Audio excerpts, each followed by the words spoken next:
Hello, welcome everybody. My name is Avinash Gorakshakar, and I welcome all of you to another interesting episode of Face to Face Corporate Series.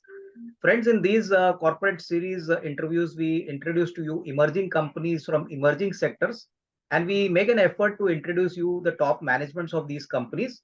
So today, friends, we have got a very interesting company by the name of Chavda Infra Limited, and we have the pleasure of having the promoter team with us, Mr. Mahesh Chavda, promoter, then Mr. Jeet Chawda, as well as Mr. Johil Chawda with us. All of you, thank you very much for sparing your valuable time with us today. हमें यकीन है कि sir आज के interview में अच्छी जानकारी आपके कंपनी के बारे में हमको मिलेगी। पहला सवाल महेश जी, मैं आपको कहूंगा कि इस कंपनी के हिस्ट्री के बारे में बताइए, बिजनेस जर्नी आपने कैसे शुरू की और इस कंपनी का बिजनेस मॉडल थोड़ा बहुत हमारे व्यूअर्स को समझा दीजिए। बिफोर 30 इयर्स मैंने ये 30 साल पहले चालू किया था कंपनी। और बिजनेस मॉडल में ऐसा है कि अभी हम लोग कंस्ट्रक्शन कॉन्ट्रैक्टर्स फर्म है हमारी, और साथ में रीडेवलपमेंट एंड रेंटल इन सब साथ में है। और हमारा जर्नी 30 साल पहले स्टार्ट हुआ था, और 2012 में हमने प्राइवेट लिमिटेड कंपनी बनाई, चावड़ा इंफ्रा प्राइवेट लिमिटेड। અને હવે નાउ हम लोग जा रहे हैं इसमें आईपीओ में, so it's come Chavda infra limited. Okay, या तो महेश जी थोड़ा बहुत अगर ये बिजनेस के बारे में आप बताएंगे। आपका मेजर बिजनेस कंस्ट्रक्शन बिजनेस से आता है, अभी आप रियल एस्टेट डेवलपमेंट में भी आपने काम शुरू किया है।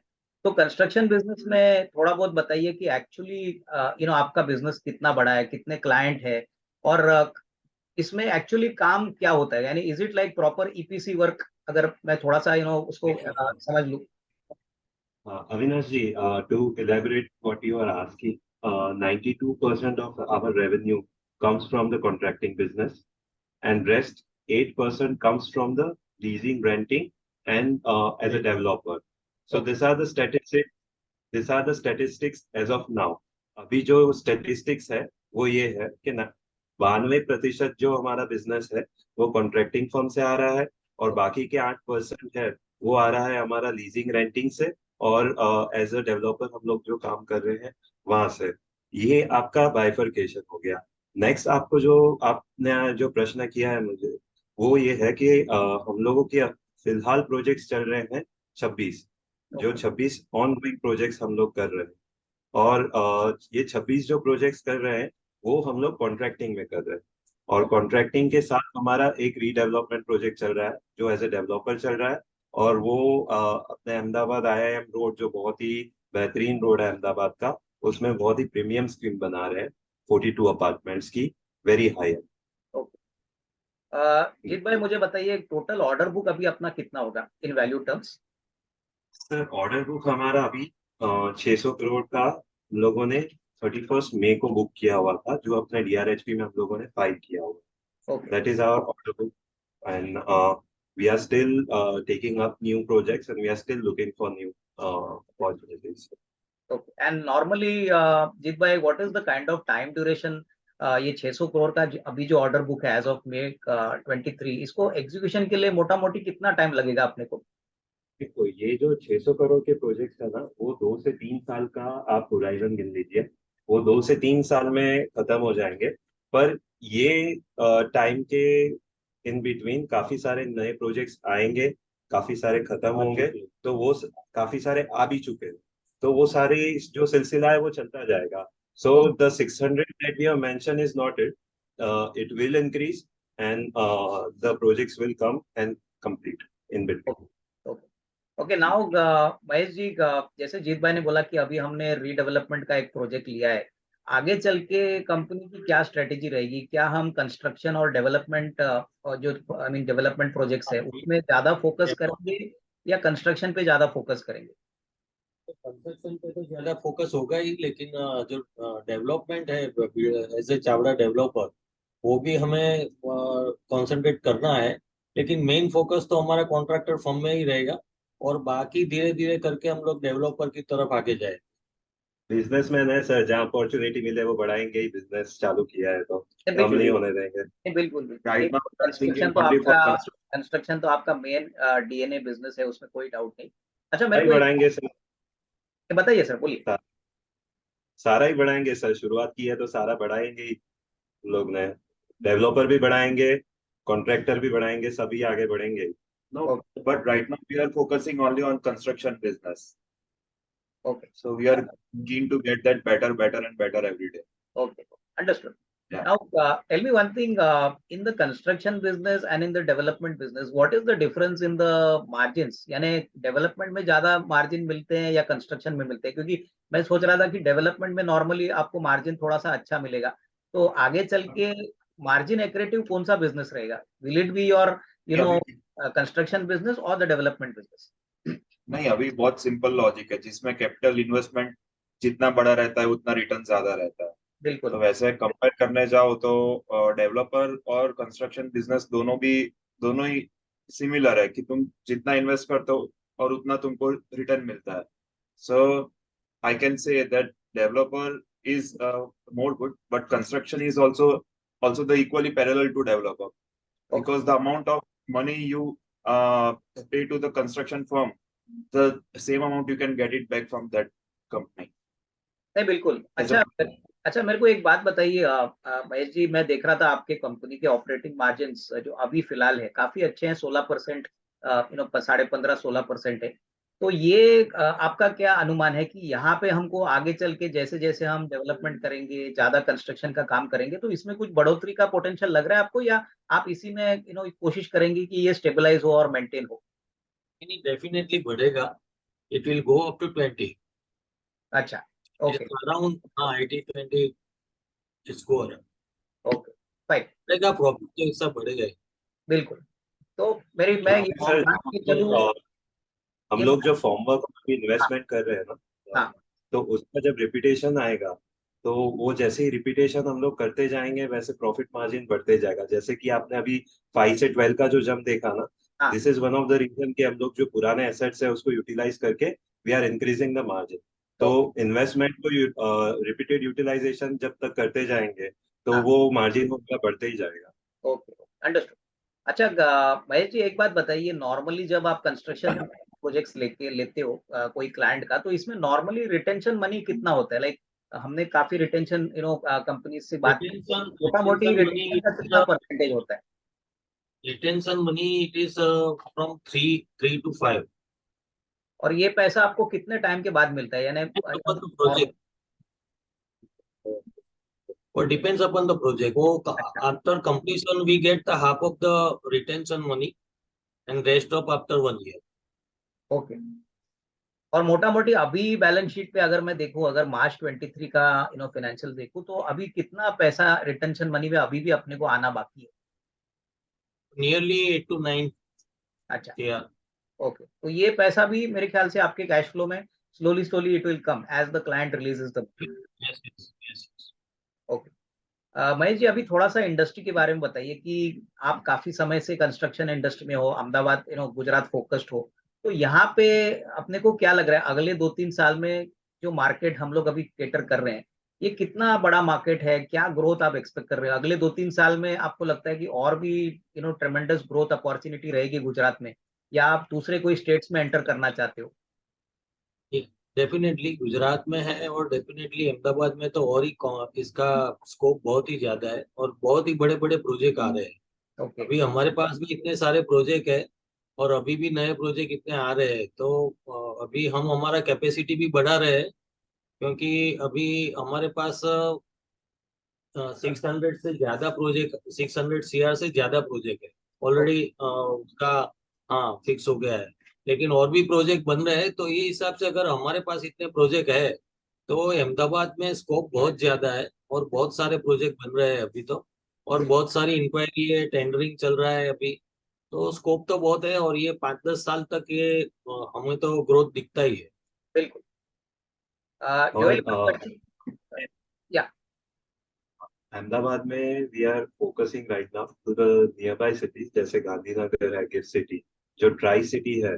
तो major developments are coming in Ahmedabad, Gandhinagar and GIFT City. Okay काफी सारे प्रोजेक्ट्स वहां पे आ रहे हैं।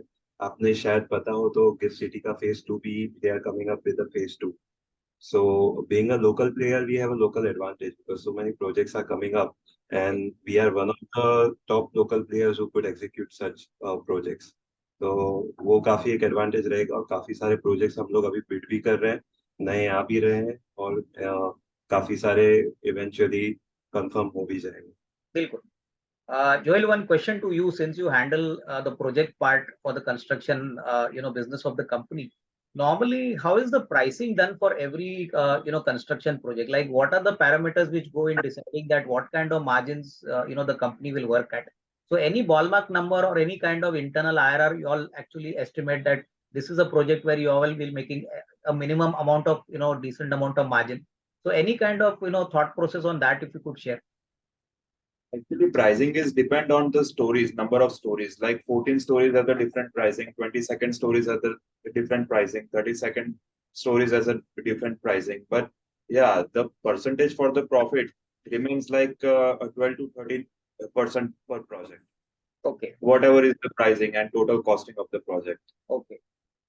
And normally, Joel, if there is any raw material price increase after the project is signed and the project is, it starts, in the commissioning stage, do you people also get some increase on that, or is it a fixed price contract?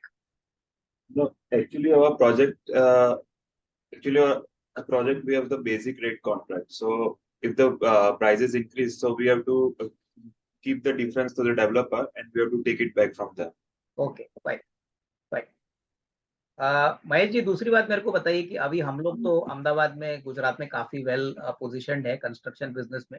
अभी redevelopment भी कर रहे हैं. मुझे बताइए, हमारे अहमदाबाद और Gujarat state में ऐसा कोई लिस्टेड पेयर है या कोई कंपेरेबल आपका कॉम्पिटिटर है? क्योंकि वैसे तो काफी लोग इंडस्ट्री में होंगे, बट हम अगर अपनी कंपनी के बारे में बात करें, चावड़ा इंफ्रा, तो हमारा नियरेस्ट कॉम्पिटिटर कौन होगा? If you can share some names. Nearest competitor is PS Patel, PSP Projects. Okay, वो है. Yeah, he is the nearest. Yes. तो वो आपको you can say that it is a comparable peer for Chavda infra. Yeah, definitely. Okay. अच्छा, दूसरी बात मेरे को बताइए कि चावड़ा महेश जी की इस धंधे में वर्किंग कैपिटल साइकिल कितना लंबा होता है? लाइक जब से आप प्रोजेक्ट शुरू करते हो, कस्टमर आपको पैसा देता है, is it basically based on milestones? कितना बिल्डिंग खड़ा होता है उसके ऊपर से आपको पैसा आता है? नॉर्मली वर्किंग कैपिटल साइकिल कितना बड़ा होता है? वर्किंग कैपिटल साइकिल समझो हमारा कम से कम 3 महीने जैसा होता है. Nearly 3 months working capital. और इसमें अपने को इन्वेंट्री, डेटर्स, सप्लायर्स, ये सब जोड़ के आप 3 महीना बोल रहे हैं, right? Net working capital cycle. Yes. Okay. और नॉर्मली मेरे को और एक बात बताइए कि इसमें ये जो रिटेंशन का जो परसेंटेज होता है, ये कॉन्ट्रैक्ट साइन करने के टाइम ही फाइनल होता है कि 5% या 10% जो भी रिटेंशन होगा? हाँ, वो जब भी हमें नए प्रोजेक्ट मिलते हैं ना, उस टाइम जो फाइनल मीटिंग होती है, तो उसमें ये सब फाइनल हो जाता है. रिटेंशन मनी का यस नो कितना लेना है. कभी कहीं हम लोग मना भी करते हैं, कभी हम रिटेंशन में काम नहीं करते, कहीं 3% तक चले जाते हैं. तो कभी हार्ड एंड फास्ट हुआ तो 5%, कभी 5% तक जाते हैं. मोस्टली तो 3% में मान जाते हैं. ओके, ठीक, फाइन, समझ गया. अच्छा, महेश जी अभी बताइए, जो FY23 का आंकड़ा आ गया है, जीत भाई भी बोल रहे थे कि नंबर्स बहुत अच्छे आ गए. आपका प्रॉफिट 12 करोड़ हो गया है, जो पिछले साल 5 करोड़ था. रेवेन्यू भी अच्छी तरह से बढ़ा है. तो मोटा मोटी मेरे को बताइए सर, ये इम्प्रूवमेंट इस साल कौन से कारणों से हुआ? ऑफकोर्स रेवेन्यू तो बढ़ा ही है, बट और कोई कारण है जो प्रॉफिटेबिलिटी इतनी तगड़ी तरीके से बढ़ी है, 5 करोड़ से 12 करोड़ हो गया है? और आने वाला साल हमको कैसे लग रहा है 24 में? जिस प्रकार का भी अपने पास ऑर्डर बुक है, एग्जीक्यूशन कंपनी अच्छा करेगी, तो ये आगे आउटलुक भी शेयर कर लीजिए. मैंने आपको आगे भी बताया कि हमारा जो इन्वेस्टमेंट है पुराना, जैसे हम लोग जो इम्पोर्टेड फॉर्मवर्क में इन्वेस्ट करते हैं ना, उसका जो रिपीटेशन हमको अभी 2 साल से मिल रहा है. तो ये रिपीटेशन, हमारा बिजनेस देखो, कंस्ट्रक्शन का बिजनेस कैसा है कि हमारा इन्वेस्टमेंट मेनली जाता है हमारा फॉर्मवर्क, जो हम लोग इम्पोर्टेड फॉर्मवर्क यूज करते हैं. तो वो इन्वेस्टमेंट हमारा जो अगले 2 साल से किया हुआ है, इसके कारण हमारा ये प्रॉफिट, इसका रिपीटेशन मिलने से बढ़ गया है और रेवेन्यू भी बढ़ा है हमारा. तो वो दोनों रीजन है तो जिसके कारण हमारा ये प्रॉफिट बढ़ा है. तो उसका मतलब FY24 में भी महेश जी, अगर मैं ये मान के चलूं कि आपका एग्जीक्यूशन अगर अच्छा रहा, तो ऑब्वियसली आगे का साल भी अच्छा ही रहना चाहिए, ये उम्मीद हम रख सकते हैं। बहुत ही अच्छा, आगे का साल भी बहुत अच्छा जाएगा, क्लाइंटेज भी बहुत अच्छे हैं इस साल हमारे पास, तो हमारा बहुत ही अच्छा जाएगा और Mahesh ji, definitely. Just to get a small idea, हमारे पास जो अभी हम लोग ने पिछले साल FY23 के लिए रेवेन्यू रिकॉर्ड किया है, मेरे ख्याल से 162 करोड़ का रेवेन्यू था। मोटा मोटी हमारे कितने क्लाइंट होंगे जहां पे हमने ये कंस्ट्रक्शन का काम किया है, जो क्योंकि 92% तो कंस्ट्रक्शन से ही आया है। हाँ, क्लाइंट तो बहुत सारे हैं, 10 to 15 क्लाइंट्स देयर। ओके, और इसमें कोई नया क्लाइंट जुड़ा है क्या? नया कोई हाँ, क्लाइंट कोई जुड़ा है या पुराने क्लाइंट से ही आपको रिपीट बिजनेस मिल रहा है? पुराने क्लाइंट्स भी रिपीट है और नए क्लाइंट्स भी ज्वाइंट हो रहे हैं। इस ओके बार नए भी ज्वाइंट हुए हैं, पुराने तो रिपीट हो ही रहे हैं। Okay okay. और अगर मैं पूछूं कि मोस्ट इम्पोर्टेंटली जो अभी आप बोल रहे हैं कि ऑर्डर बुक अच्छा है, एग्जीक्यूशन अच्छा रहेगा, मुझे बताइए कि सर अभी ये जो हम पब्लिक इशू कर रहे हैं इसके बारे में बताइए कि इसका मेन ऑब्जेक्टिव क्या है, कितना बड़ा IPO हम प्लान कर रहे हैं, तो इसके बारे में थोड़ी सी जानकारी अगर आप दें। हाँ, ये अभी हमारा जो आईपीओ आ रहा है वो नियरली वी आर कलेक्टिंग 43 के आसपास हम लोग कलेक्ट कर रहे हैं, रेज कर रहे हैं फंड। ओके और 25%, 26% डाइल्यूट कर रहे हैं हमारा हिस्सा कंपनी ओके का। हाँ, वो 65 रेट के हिसाब से हम लोग 43 कवर कर रहे हैं। ओके। तो बेसिकली ये पैसा ज्यादातर वर्किंग कैपिटल के लिए ही जाएगा, राइट? डेफिनेटली ये नाइस ऑन वर्किंग कैपिटल में ही यूज होना है उसका पैसा पूरा ही। ओके महेश जी, एक इम्पोर्टेंट सवाल जो है कि हम इतने सालों से कंस्ट्रक्शन एक्टिविटी में, अभी रीडेवलपमेंट भी हम उतर रहे हैं, तो हमारे बिजनेस पे ऐसा क्या स्पेशल है कि चावड़ा इंफ्रा को इतने अच्छे ऑर्डर मिलते हैं, एग्जीक्यूशन भी अच्छा होता है, तो हमारी कंपनी का एक्चुअली हम मार्केट में कहते हैं ना कि what is the competitive advantage, कि हम क्या ऐसा अच्छा काम करते हैं कि जिससे हमारा बिजनेस अच्छा तरह से बढ़ भी रहा है, आगे भी बढ़ेगा। So anything which you can share and tell us how what is the success behind your execution, what is the success behind your financial performance? Two two basic thing, हमारा जो क्वालिटी है, जो हम लोग क्वालिटी डिलीवर करते हैं, और time, जो टाइम पे प्रोजेक्ट करते हैं, और दूसरा हमारा रिलेशन, हमारा जो एटीट्यूड है, ये तीन चीज हमें बहुत काम में आती है। कि रिलेशन अच्छा, हमारा बोलचाल अच्छी रहती है, हम लोग क्वालिटी जो देते हैं, डिलीवर करते हैं, शायद ही अहमदाबाद में और कोई कर सकता है। बिल्कुल। ऐसा है कि कोई कोई प्रोजेक्ट ऐसे होते हैं, डिजाइनर प्रोजेक्ट, हाँ जिसमें स्पेशली हम लोगों को इनवाइट करते हैं। और इसका रीजन भी है कि हम लोग जो इम्पोर्टेड फॉर्मवर्क यूज करते हैं, जर्मन बेस्ड और स्पेन बेस्ड जो हमारा कंपनी है, उससे पेरी का जो यूज करते हैं, तो डोका है, पेरी है, स्पेन स्पेन का अल्सीना कंपनी है। ये सबका जो लेटेस्ट सिस्टम फॉर्मवर्क है जो हम लोग यूज करते हैं, तो इनिशियली हमारा इन्वेस्टमेंट बहुत बड़ा हो जाता है। ओके तो बाकी के जो लोग हैं वो इतना इन्वेस्टमेंट करके इतने आगे नहीं निकले, हम लोग पहले से इसका इन्वेस्टमेंट कर दिया है। तो बिल्कुल इसके कारण हमको टाइमली प्रोजेक्ट मिलते हैं, और हम लोग इसका क्या क्वालिटी दे सकते हैं। बिल्कुल तो सर्टेन डिजाइन का प्रोजेक्ट हमारे पास ही आते हैं, क्योंकि इस तरह की डिजाइन का प्रोजेक्ट हम लोग ही कर सकते हैं। बिल्कुल और हमारा कंपटीशन में ओनली पीएसपी है, कि बिल्कुल जो ऐसे डिजाइनर प्रोजेक्ट में उसको भी बुलाते हैं। बिल्कुल।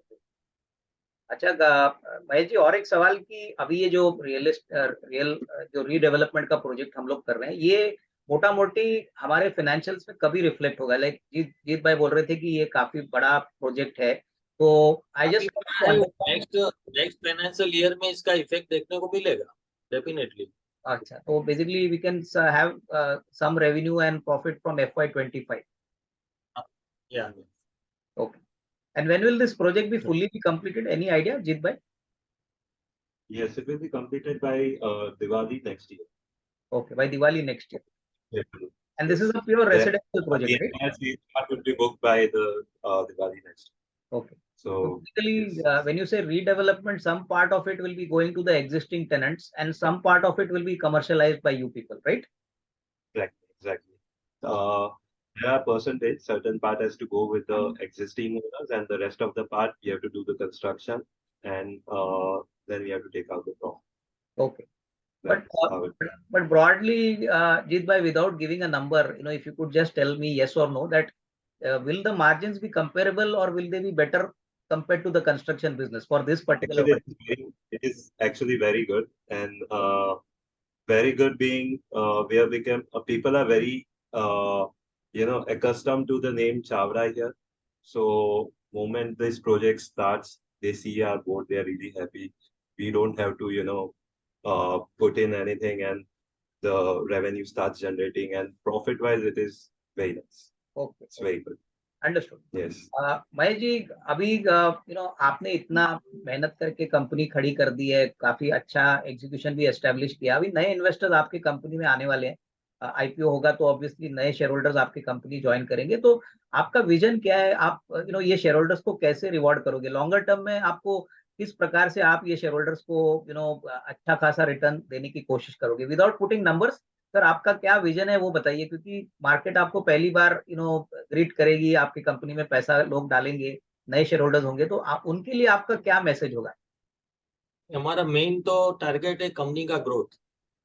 कंपनी हमें बहुत ऊपर तक ले जाना है और ग्रोथ के साथ हमें प्रॉफिट मार्जिन भी बढ़ाना है। ये दोनों हमारा टारगेट है नेक्स्ट कमिंग ईयर्स।